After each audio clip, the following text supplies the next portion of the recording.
In today's video, we're going to be taking a look at my new rack power distribution setup. When I first set up my rack, I just installed a very temporary power distribution setup. All it has is just my old 1U APC PDU. It's a nice managed PDU, but it's horizontal PDU, which isn't really ideal for the layout of the rack, and it doesn't have enough outlets, and that's just plugged straight into the wall with a power cable that's so short I can't even close the back door of the rack. So I really need to upgrade it all. I'll be doing that with all this new hardware here, 2 PDUs and a UPS. So what we'll do first of all is we'll jump in and take a look at each of these devices in turn, talk about what I went for, why I went for it, and maybe give a few bits of useful information if you're planning on buying this equipment yourself about what different things to go for and what to look at. Then what we'll do once we take a look at all the hardware is we'll go away, get it all installed in the rack, and take a look at it working. So the first piece of hardware we'll take a look at is the UPS. And this is an APC Smart-UPS SMT2200RMI2U, which is a very long model number. But this is one of APC's fairly recent, I think it's one generation old, I think they've just replaced this generation, and it's on their Smart UPS line, and it's a nice line interactive 2200 VA UPS. So when it came to picking a UPS, I had a few criteria. I wanted something that was a 2U rack mount, just so it would fit in the rack but not take up tons of space, and I wanted something reasonably recent. So I wanted something with up-to-date network management. I didn't want like a really old model. If you're happy with a really old UPS, you can get some really cheaply, but I wanted something a bit more recent. I also wanted one that was reasonably new, reasonably good condition, and had been refurbished with new cells. You can definitely save a bit of money if you're happy to buy a completely just straight pulled out of rack UPS, but at that point you need to sort of potentially worry about testing it, changing the cells, rebuilding battery packs. This is a nice refurbished UPS. It wasn't that much more expensive than a completely ripped out of rack one, and it's got completely brand new cells in it, so that should be really good and reliable for years to come. When it comes to picking all the different models, especially when you're buying sort of second-hand ones, it really comes down to really what's available at any given time. If you're buying them new, there's obviously a huge range to pick from, but when you're looking at second-hand ones, it was really just what was available on eBay or whatever other retailer was looking at the time I went for, and this seemed like the best value option for my needs. So when it comes to picking a UPS, there's a few different criteria you want to look at. The first one you'll see is the VA rating, that's the total power output. What that dictates is how much power the UPS can provide. The higher the VA rating, the higher powered loads you'll be able to run from it. Now that doesn't necessarily dictate the run time. Getting say a 2200 VA UPS won't necessarily run for longer with the same load as a 1500 VA UPS. In fact, with this range, I think the 1500 VA and the 2200 VA all have the same battery capacity. So it's the battery capacity itself that defines how long the UPS will run for. The VA is more the total amount of power you can draw from it. 2200 VA is way more than I'm going to need. When you see UPS is talking about VA versus watts, if you're not familiar with it, it might be a bit confusing.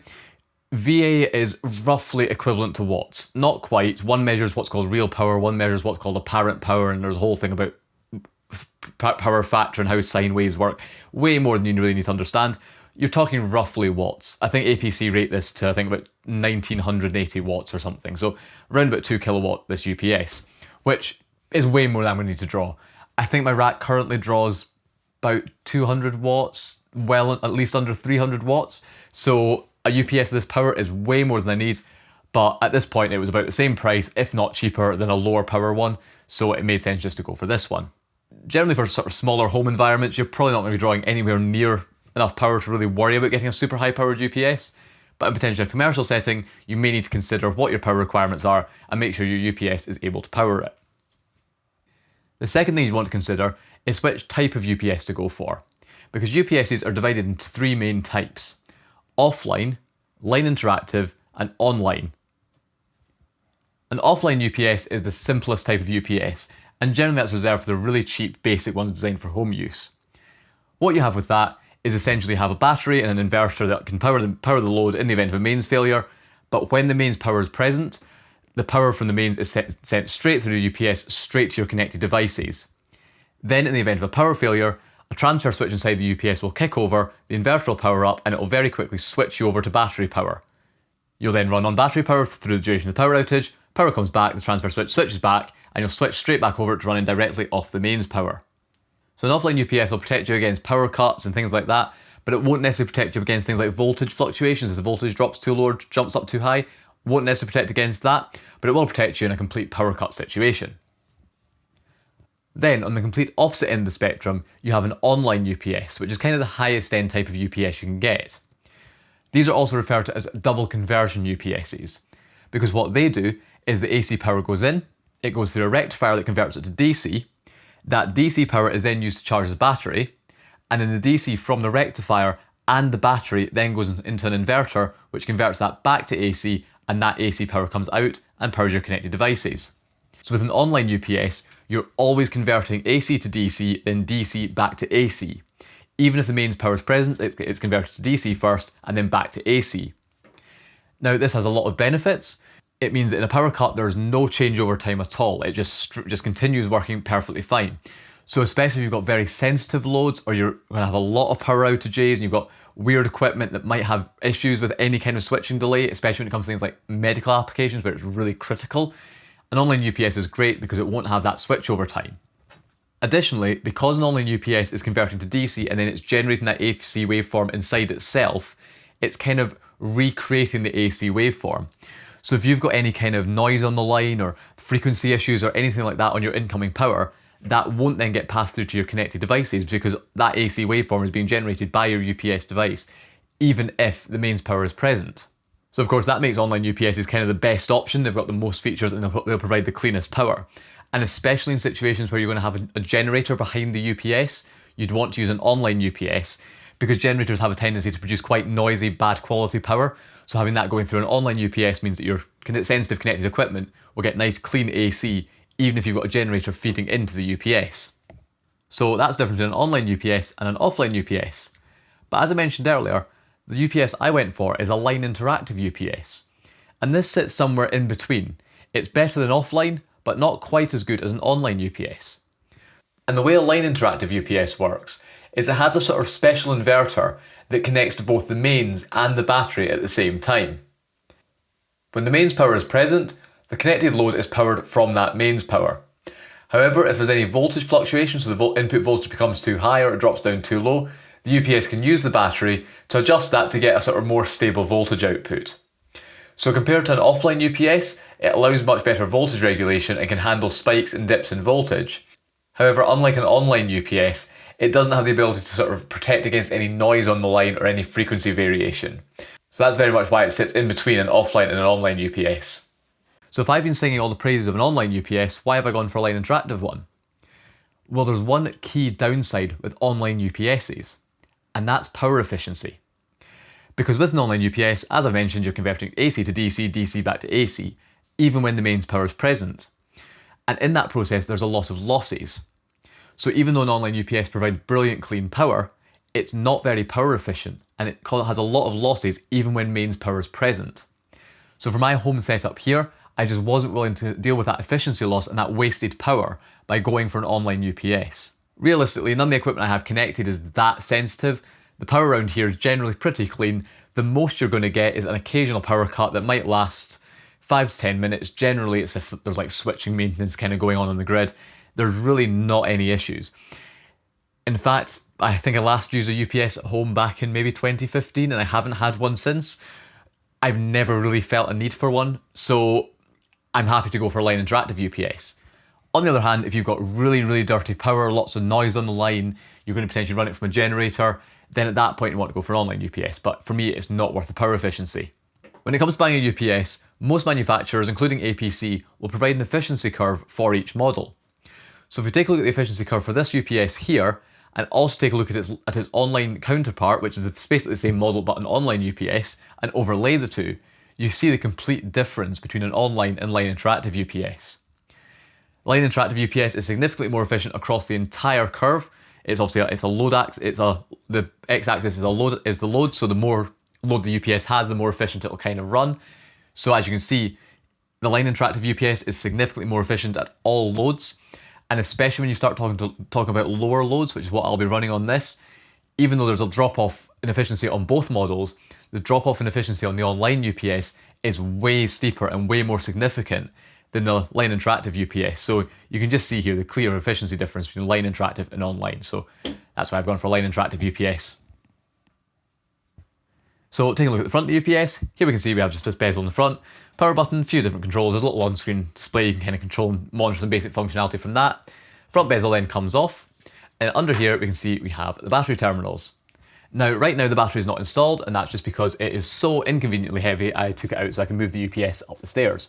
So if I bring the battery in now, which is hideously heavy, here we have it. I'm not exaggerating, I'm not particularly strong, but this is heavy. So this is the battery pack here, and officially what you would do is you'd buy these from APC. I think they're about like £500–600 for a complete battery pack. But if we open one of these up, you can see inside it's just a bunch of sealed lead acid batteries. So this is a rebuilt battery pack, so the person I bought this from who'd refurbished it has installed new cells in here, so these are all new replacement cells. And if you wanted to rebuild this in the future, very easy to do, just get suitable replacement cells. They can just be unplugged, of course being careful that you've got a lot of DC power in here, but you can pop all the cells out and just swap them out. So they're very easy to rebuild. Of course, it's a sealed lead acid UPS. You also get lithium UPSs. They are going to be a very different situation. So I don't know how they are for rebuilding. I've never really worked with a lithium UPS, but I opt to go for a traditional sealed lead acid UPS here because this will be absolutely fine. So we can screw this battery pack back together and then we'll get it into UPS. So yep, this battery would just slide into here and this will connect on. So there's a connector on the front of the battery. There, we'll do this once it's in the rack. I'm not going to do it right now because ideally I want to lift this downstairs again, but yep, that connector plugs into there and then that connects the battery up. So I'm not going to do that now, but that's the battery pack. We'll need to install it once it's in the rack. But yeah, that's the thing, if you're ever trying to move these UPSs, they are kind of a two-person lift job, but if you take the battery out, you can probably manage it yourself. But yeah, these battery packs weigh an absolute ton, way more than the UPS itself. Next up, taking a look around the back of the UPS, we see we have all the connectivity. And this will vary a fair bit between models and also between countries. I think a lot in the US, you'll quite often have your standard sort of plugs, your normal like wall outlet type connectors on the UPSs, whereas in the UK and I think in Europe as well generally, you have IEC connectors. So this will vary between different models. So what we have on here is an IEC power inlet and a bunch of different power outlets. So we've got 16 amp one and then a bunch of 10 amp outlets. These will all just kind of work together. You can either plug as many devices in as you want really, but what I'll be doing with mine will be coming out on a 16 amp outlet into a PDU and everything will run off that PDU. You'll also hear that one of these sets of outlets is labelled Group 1, so that's just this top set of outlets here. It's a bit hard to see, but there's a black border just around these top ones. These APC UPSs have different groups of outlets that you can switch separately. This UPS here only has one group, so these outlets down the bottom and then this one are just the main outlets, and then this is Group 1. Other UPSs have maybe 3 groups, so you'll have Group 1, Group 2 and Group 3. It just depends on the particular model. And what you can do with these groups is you can switch them separately inside the UPS. So that could either just be to sort of do remote reboot, although it would be on a group of outlets, that's probably not ideal. But the main thing would be for allowing the UPS to shed loads in various events.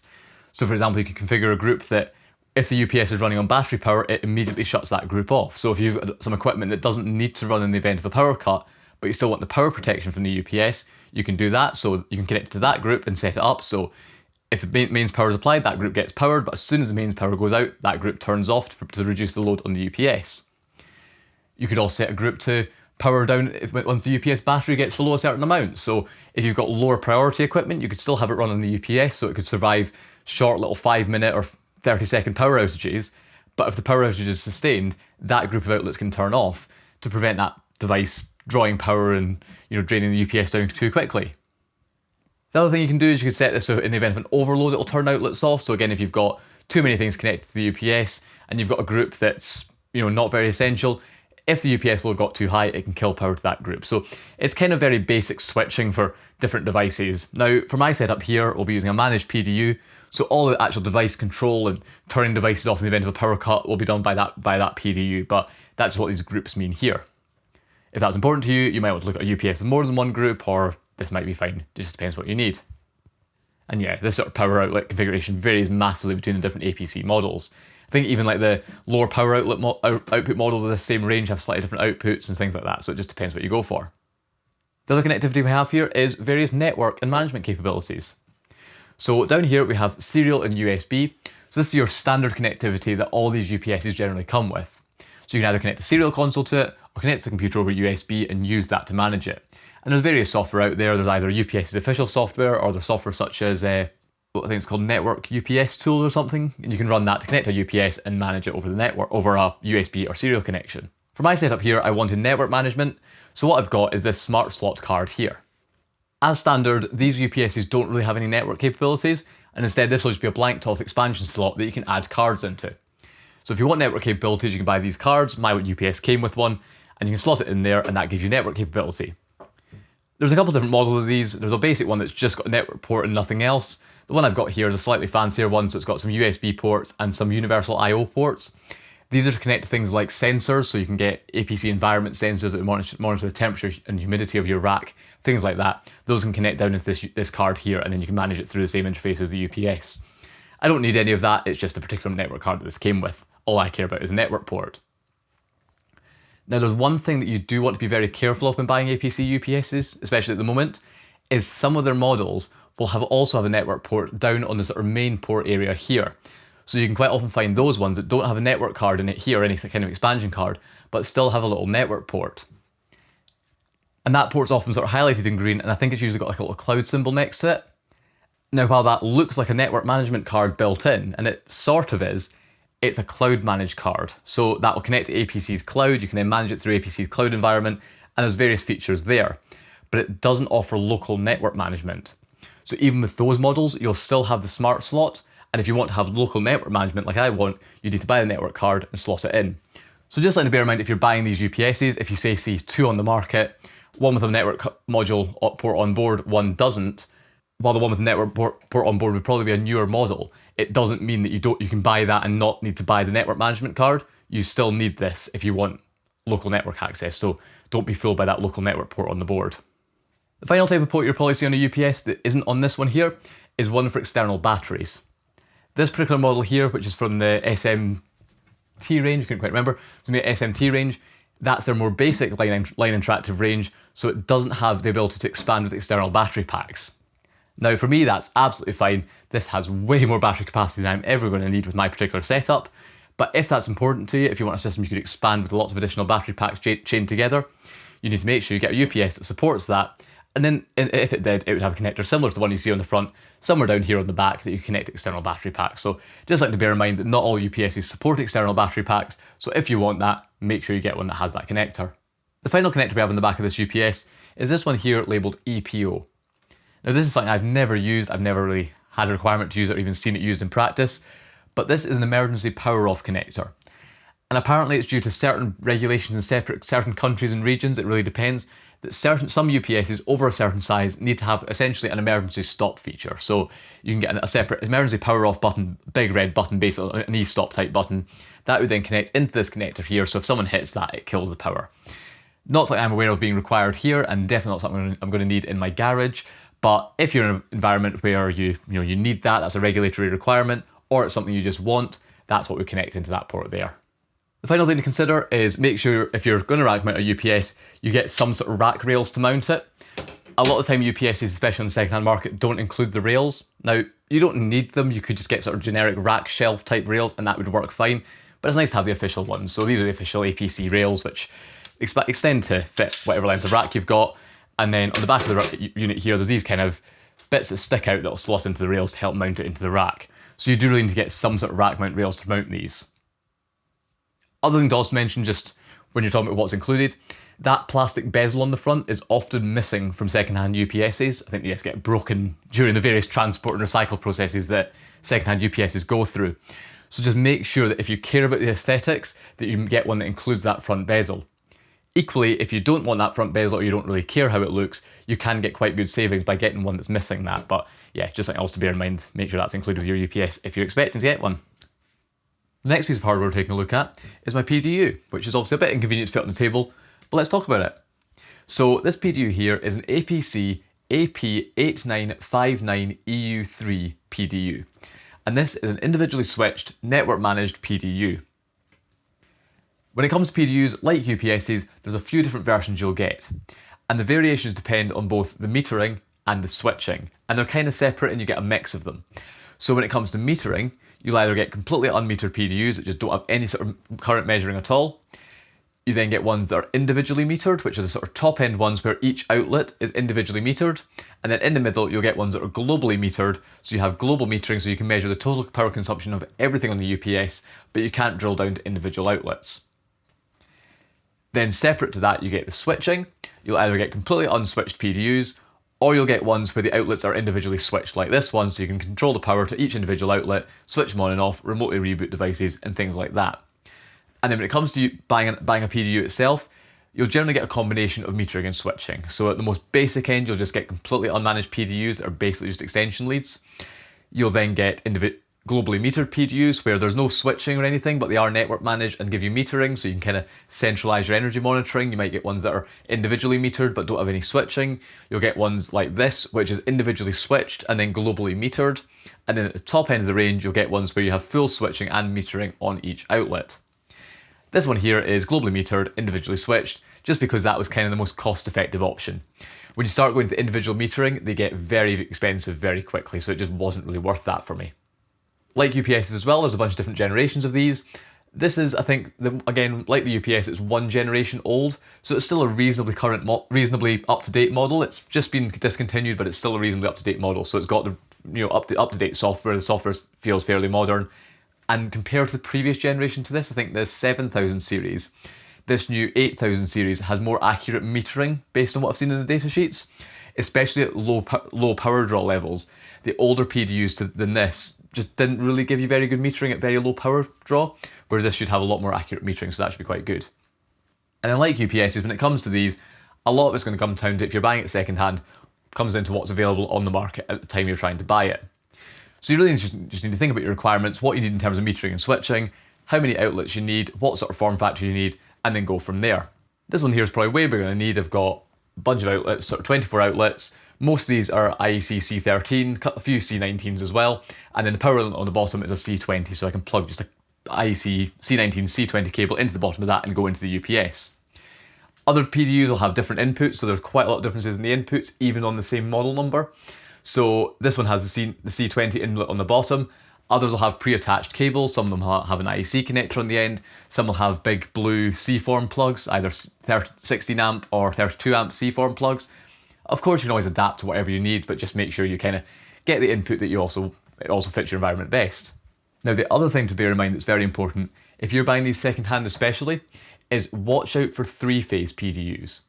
Because quite often, especially on eBay, you'll see a lot of people selling three-phase PDUs, and it's not immediately obvious usually from the pictures. Quite often they won't even say it in the listing. You either need to look the model number up, or you'll maybe identify it by like some sort of phase markings around some of the outlets, or you'll notice the input plug's a three-phase plug. But because those are in much less demand secondhand, because not many people really have a three-phase supply to use them with, even in data centers, single-phase PDUs are very common. They tend to go for quite cheaply on eBay, so it's quite easy to see a really cheap PDU and think, wow, that's a great deal, go to buy it, and then realise that it's a three-phase model. And I came very close to almost accidentally buying a three-phase one. So if you're planning on running this domestically, you've not got three-phase power, make sure you avoid any three-phase PDUs and make sure you're getting a single-phase model. So yeah, taking a look at the model we've got here, we've got all the IEC inlets we talked about before, or the IEC outlets. On the bottom, if we move it down, this is really inconvenient to show, we've got the IEC power inlet on the bottom there that we'll use to connect to the rack, or connect to the UPS, and then in the middle we've got the management controller. So again, this is a managed PDU, so we have a built-in management controller in the centre, and what this gives us is a little screen for basic control. There's a few controls you can kind of go through and view the power consumption, things like that, set the IP address, view the IP address, basic controls on the front there. Of course, most of that you'll do over the network. You've got a network connection, so that'll connect to the network over Ethernet. There's then a serial connection, so that's a RJ11, I think, serial connection, so you can connect that to get a serial console on it. This temp/humidity connection is if you want to use APC's temperature or humidity sensors, you can buy one of them and plug it into there. Interesting idea, might take a look at it, but those sensors are hideously expensive. So if I could get a cheap one on eBay, I might do it, but I'm not going to pay the full retail price for one of those when I could get a cheap Zigbee sensor and stick it in the rack. But you do have that there if you wanted it. USB port, there's not much information on what this is for. I've seen some mention of there being a Wi-Fi dongle available for these, so you can plug a Wi-Fi dongle in and connect the PDU over Wi-Fi for some situations where that's maybe required. It's probably one of those things that they've just kind of put a USB port in there for future use. It's probably not really something you'll ever really use. And then the final two ports you'll see here are ones labelled in and out, and then the one that has out has a little terminator plug in it.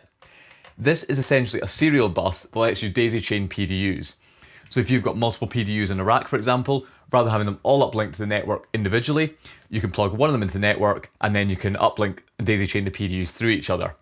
I've never done that on a APC PDU, but I have done it with Eaton PDUs before, And when you daisy chain those ones, it's quite nice because if you log into the master PDU, you get control over all the PDUs through that single web interface. And you can also have all the other PDUs also connected to the network. Those will only let you manage that individual PDU, but it means you can kind of have almost redundant uplinks to the network and things like that. So that's maybe an option if you need that, especially if you've got a dual power feed rack, you might want to daisy chain your PDUs. And all you do is just use a standard Cat5 cable, I suspect, for that. Should be fairly simple. Not something I'll be doing here because I've just got this one PDU, but it's nice to have that option as well, to stack the PDUs there. When it comes to mounting this PDU, this one here has these kind of button mounts, you'd kind of call it. So it's basically a little plastic button with a little lip under it that's screwed in here, and there's one at the bottom as well, and there's two different positions at the top and bottom that you can move this between. And then in the rack, on my rack, thankfully I do have mounting for this, there's basically a keyhole slot, or two keyhole slots on the side of the rack, and you can hook the PDU onto that. I've never actually used that before, so it'll be interesting to try it out, but it is important to bear in mind, if you're buying a PDU like this that has this kind of keyhole button mount kind of thing, make sure your rack is compatible with it.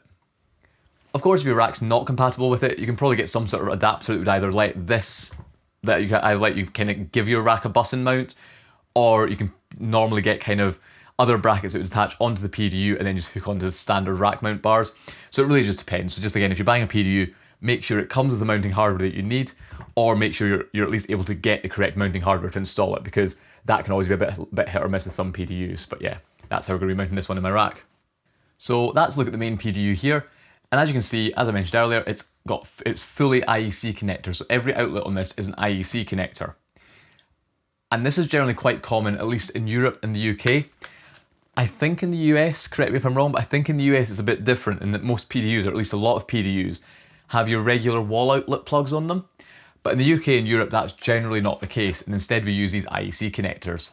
I think it's just because generally in a lot of Europe there's different outlets in different countries. UK's got one set, mainland Europe has another, and even in mainland Europe there's slight variations in outlets, so it makes sense just to do a sort of standardised connector across the range. And that probably explains why this has EU3 in the model number. Now you can get PDUs that have standard UK outlets on them, but they aren't generally managed or switched like this, so it wasn't really something I wanted as my main PDU. However, in my rack, I will still possibly have the requirement to need to connect regular UK plugs. Especially for things that have either power bricks. I might have certain media boxes for my multi-room video distribution. I might have certain set-top boxes that have plug-in wall wart type power supplies.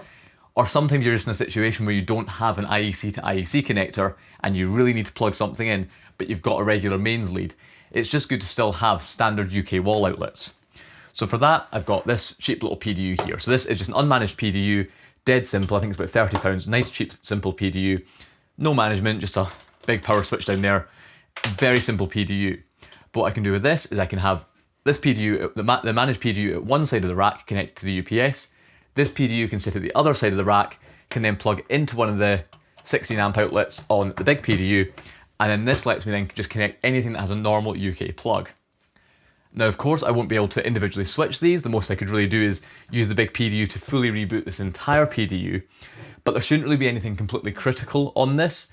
It's just going to be things like power bricks for random little devices. So even if I have to reboot everything, that's still something, that's still quite useful. And I'll still be able to have that running through the sort of global metering on this bigger PDU here. And this just means that for anything that has a power brick, or in a situation where I just need to plug something in and I don't have the appropriate IEC connector, I can still plug it into this.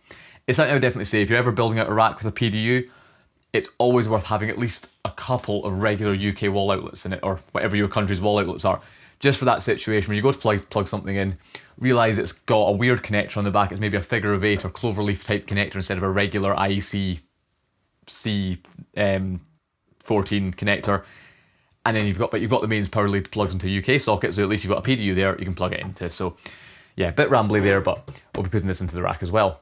So yeah, that's the PDU setup. So what we'll now do is we'll run down to the rack and get all this installed. And then once it's installed, we'll take a look at it running.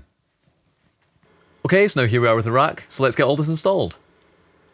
So when it comes to mounting the UPS, I'm going to install it in the bottom 2 U's of the rack. Generally with UPSs, because they're so heavy and they're probably the heaviest thing in your rack, you want to mount them down as low as possible really, just to make the rack so it's not top heavy. So I'll install the UPS in the bottom 2 U's, and then I'll be installing the PDUs in the back of the rack. So on the right hand side at the back of the rack, I'll be installing the main managed PDU, and then on the left hand side in here, I'll be installing the unmanaged, just regular UK plug PDU. And in advance of that, I've already moved the mounting bracket. So if we look around here, we can see we have one of the mounting brackets. Where is it? It's up here. So this is for mounting the PDU. So as you can see, you've got these kind of keyhole shaped slots in it. That's for the button mount on the PDU. So there's 2 of these on each side, and you can move these up and down to kind of make it suit your PDU. Although I have to say, this is probably the worst design I've seen of really anything in a rack for a long time, because you can move these up and down, but the way they mount is they mount using cage nuts installed inside this piece here. But if you drop the cage nut, it falls down inside this and you can't get it out without taking the side off the rack and like shoving a magnet down to try and catch them. It's a really bad design. And there's not many spaces you can really move this to. There's not that much freedom for motion. So for the managed PDU, that's absolutely fine, because that'll kind of just mount in here without an issue of being able to get it positioned so it will hook on. But when it comes to the unmanaged PDU, over the other side, it's the exact same mount. Apologies, there's not much light here, but it's the exact same bracket on the left-hand side. But if we take a look at this, there isn't really any way to mount stuff that doesn't use the button mount. There's the 2 holes, sort of keyhole slots for that, but then the only other mounts you've got are these 4 holes here that you can fit cage nuts into, but they would only line up with 1 screw hole on the PDU. And then the way the PDU is positioned, the sort of size of the PDU, and then the way you can move these brackets up and down, I wouldn't actually be able to screw the top and bottom of the PDU into these squared holes. They just don't line up. So instead what I've done is I've bodged this together. I've had another APC managed PDU sitting around for ages that's completely dead. It's got so many faults, it just keeps turning the outlets on and off, it's just dead. And I've kept meaning to take it to tip and never got around to doing it, so it's been sitting here for over a year just taking up space. But thankfully that actually had those button mounts on the back. So what I've done is I've nixed 2 of those button mounts off of that PDU and I've fastened them onto this one. So I've kind of just put a screw and a washer and a nut on there and mounted 2 of those button mounts onto this PDU here. And then I've moved the brackets in the back of the rack to the correct sizing, and now this will actually slot in. So that was definitely quite lucky. I suspect there's probably some sort of better bracket you can maybe buy from APC for this rack to let you mount a PDU like this into it. But just working with what I've got at the moment, this was the best solution I could come up with. I suppose worst case scenario, you could probably attach it with zip ties or something, but yeah, this worked. So that's how I'm mounting this PDU, is using these mounts that I helpfully was able to nick off of an old PDU that I need to get rid of. So yeah, that's how I'm going to mount that PDU. So yeah, that's a look at how we're mounting everything. So now let's get the UPS installed on the bottom, get the 2 PDUs installed in the back of the rack, and then get everything connected up. Okay, that's the rails now installed. They're a little bit awkward, these rails, because rather than using sort of square holes with a cage nut behind, instead what you do is you mount the rail behind the front of the rack and then screw through into it, so it's just a bit of a different mounting mechanism. It came with 12 screws, so what I've done is on each side at the back, I've used 3 screws on each side, and at the front I've used 2 screws for now, and then when the UPS is installed, that'll leave me a spare screw for each side that I'll then screw through the front of the UPS and then into the rail to prevent the UPS from being pulled out. So let's get the UPS in and then get the rest of the work done. Cool, and that's the UPS now installed, and I've also installed the battery pack and connected that up. And there's the end result with the front bezel installed and all the rack blanks put back in. Okay, so that's everything now installed. So we've got the managed PDU installed on the right hand side. Still need to get network connection in for that, but yep, that's installed there. We've then got the unmanaged, just UK outlet PDU on the left hand side. It is very dark, I apologise, but that's now mounted on here. And then this PDU, the cable comes down under the UPS, up again, and then plugs into this PDU here. Alternatively, I could have run this straight off the UPS, but plugging into this PDU means I can remotely reboot that other PDU from this one, and I can also centrally monitor all the power consumption on this PDU here. Then this PDU here is then connected down into the UPS down the bottom using a C19 to C20 cable, which, to be honest, I'm probably going to replace this cable because it's a ProElect brand one from CPC, and normally CPC I trust when it comes to things like mains cables much more than the likes of Amazon. But that cable there, despite being rated at 16 amps, is a 1mm flex, which in my mind is a bit too thin for a 16 amp cable. Now, the description on CPC does say 1mm, but the headline title says 16 amps, so not the biggest fan of that. And also the IC connector that goes into the bottom of the PDU, it either is going in, it's either too tight to push in all the way, or it's really loose, I can't quite tell. It just doesn't seem to go in that solidly or that far, and I've tried forcing it, it just doesn't seem to connect very well. So it will work, but longer term I'm going to probably replace that cable because I just don't quite trust it, especially for something as critical as this that's running 24/7. So yeah, that's not ideal. Maybe wouldn't recommend that particular cable, but it's connected up now. So yeah, the PDU here is connected into the UPS down there. So all we now need to do is plug the UPS into the mains and get everything powered up. So we've got a IEC C19 or C20, can never remember which way around they are, cable here that'll go into the wall. And interestingly, this one has an IEC lock connector. Now, this thing I've heard about, but I've never really looked into in detail. But it's got what looks like a normal IEC connector here, but in the earth terminal is like a little blade that presses against the pin, and then that's released by sliding this little slot back. So when that's plugged in, you actually can't pull it out really with any reasonable force without engaging that unlocking thing. So that's actually quite neat. So I'll use this one. I don't know where I got this from. It's just been sitting in a box of cables for ages. So I'll use this to connect the UPS, and that means I hopefully can't accidentally knock that out. And when I replace the cable that's connecting up the PDU, I might try and get another one of these locking ones, because that's actually quite a nice design. So yep, time to get the UPS connected to the mains, fire it all up, and then get all of this stuff migrated over to the new power supply.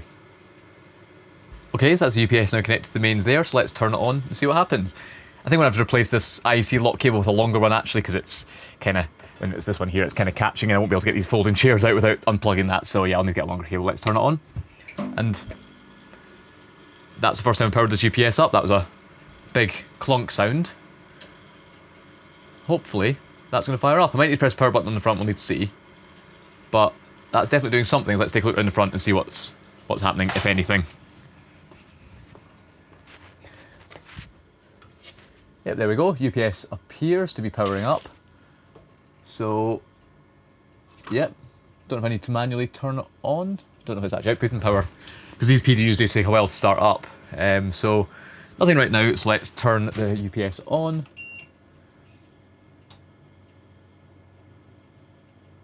So, yep, that's now showing it's online. And now if we come around the back of the rack, we should then see all the PDUs start up. So, yep, that's a managed PDU now booting up there. It takes a little while. And then once this turns on, all the outlets will turn on. That's a noise.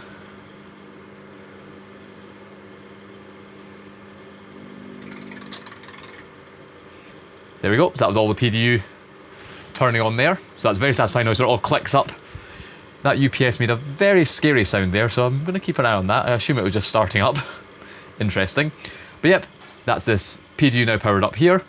The unmanaged PDU also is powered on as well. So yeah, everything is now powered up. So what I'm now going to do is get all this equipment migrated over to the new PDU, get the new PDU and UPS connected up to the network, and we'll come back and take a look once it's all working. And with that, we now have everything moved over to the new PDUs. So as you can see, all devices are up there, all connected in.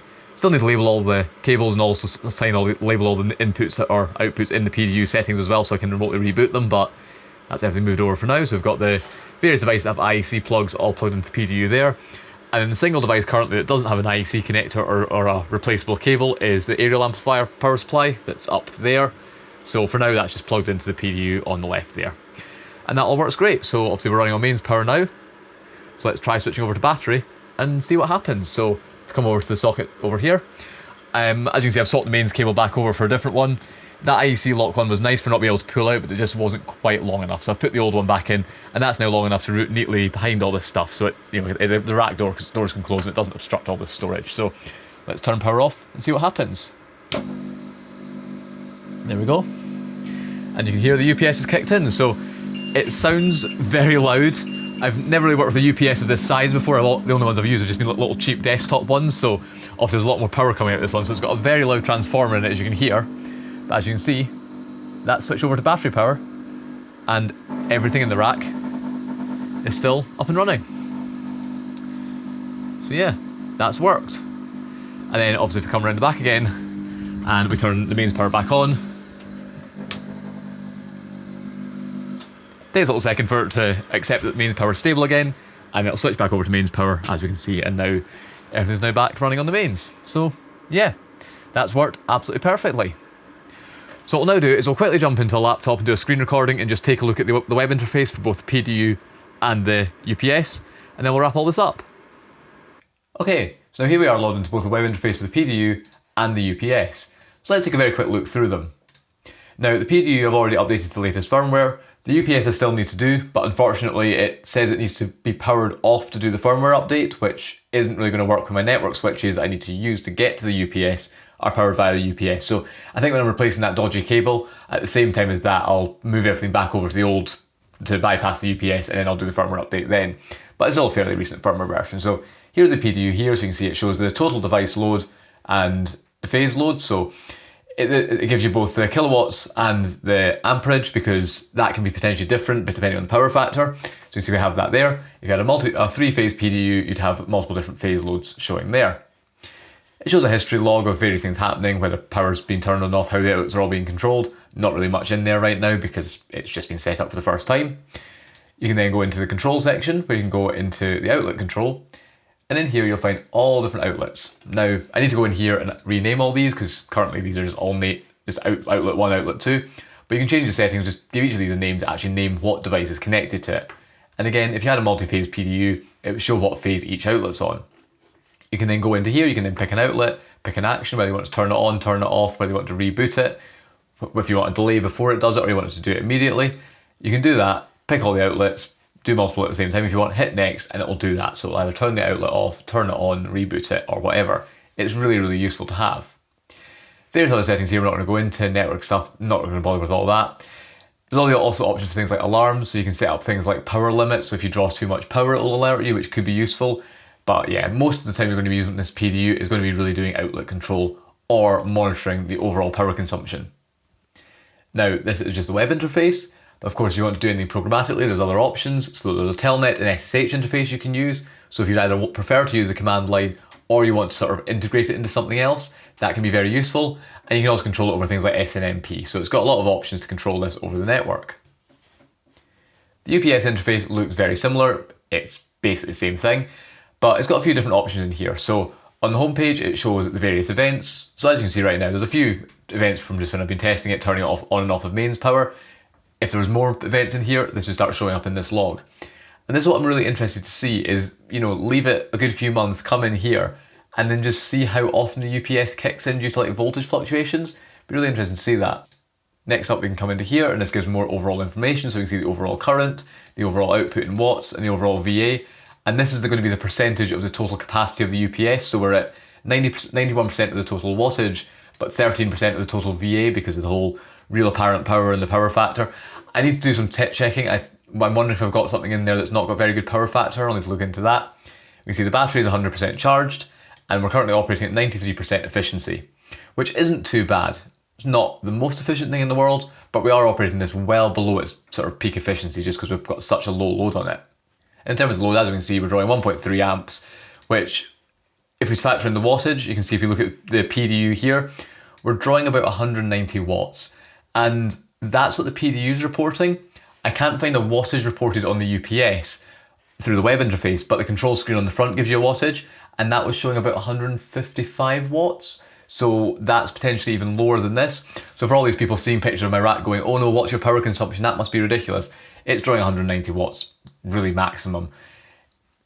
It's not nothing, but it's equally not a ridiculous amount. It's fairly manageable. And to be honest, a lot of that power consumption is a couple of my network switches, which aren't very power efficient. And longer term, I kind of want to consolidate those 3 switches into one single switch that can do everything. So yeah, my power consumption is about 190 watts really. But yeah, that's more information about the UPS there. In here you've got information about the outlet group, so you can see they're both powered on.